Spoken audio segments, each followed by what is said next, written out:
Every morning around this time, I look out the window and I talk to God. I just say thank you and I ask that she helps me be a better person and a better mom, that I say all the right things and do all the right things. Because for some reason, the most important thing to me is making God proud and making my kids proud. Like, I always felt like I needed to earn God's love. I don't really think that's true, but that's how I feel. But maybe I feel that way because I don't have parents. Because, baby, if I had parents, I would be the best daughter. I would be all in my dad's face. I'd be doing everything for my mom. I didn't really think that being adopted bothered me. I'm not going to say that it bothered me. What bothered me was the fact that nobody told me I was adopted till I was like 12. Like, they should have been told me. Like, as soon as I could comprehend words, they should have told me. I don't know any adopted people that didn't know they were adopted. All their families told them. I think that had a worse effect on me than actually being adopted, because that showed me I can't trust anybody around me. That and the telling me that Santa Claus was real, because I was one of those kids that believed everything that you told them, and I put my whole heart into it. So for years I was writing this man letters and asking him to help my family because the people that adopted me were abusive. And just for them to just so casually one day be like, oh yeah, Santa Claus isn't real. And it may seem petty, but it's not to me, because when you tell me something, the same people that were supposed to be teaching me about Jesus and God, right? And they're telling me, and that's the truth, right? You're raising me in the Catholic Church and everything that's in the Bible is supposed to be true. This is what you're telling me.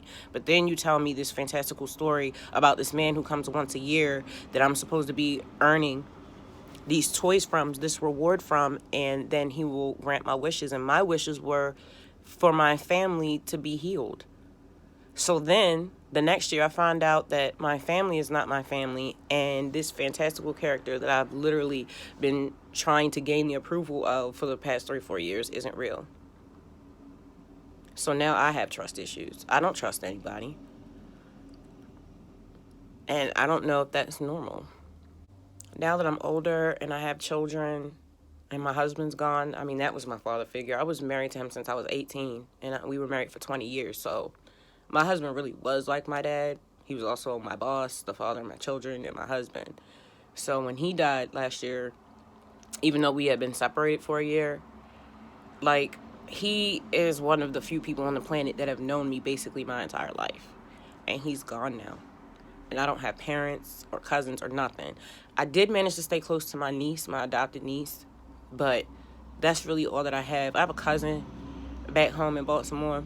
We're not blood related, but when I lost custody of my kids for 8 years due to my drug use, she helped raise my son. So we still talk every here and now and then, but they're not like everyday real relationship. It's not, I don't want to say it's a superficial relationship, but it is, because you'll be there if I call you, but like, just to talk and share lives and help each other through life, it's kind of like you just text me like once a month, pretty much.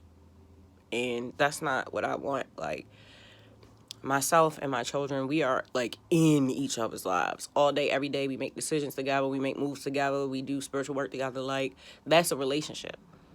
And I'm just sitting here laying in bed. I was thinking about my son, and like how he said yesterday, he was like, I gotta stop being so needy, because you with your nature, it's easy to just be like, Mom, can you do this? And I was like, nah, yo, that's not true, because I don't think you hear how many times you say, nah, I got this. You are strong, you're independent. If I passed away today, you know how to move in this world, yo. It's just nice to have a mom there. I don't know what that's like. And then in that moment, I yearned for parents. Like, I yearned. Like, I want a mom and dad so bad. Mostly a dad. Like, I want a dad so bad. Like, and I don't want to go try to find a husband to fill that role. God is going to have to fill that role, because there is no filling that role. And that's the problem that I caused with my last relationship. I tried to turn my husband into my father.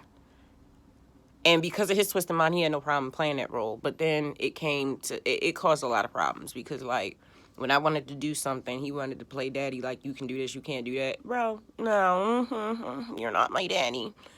But that's my fault, because I allowed that, because I felt like I needed it for real at the time. So, yeah, abstinence and being by myself so that I can heal.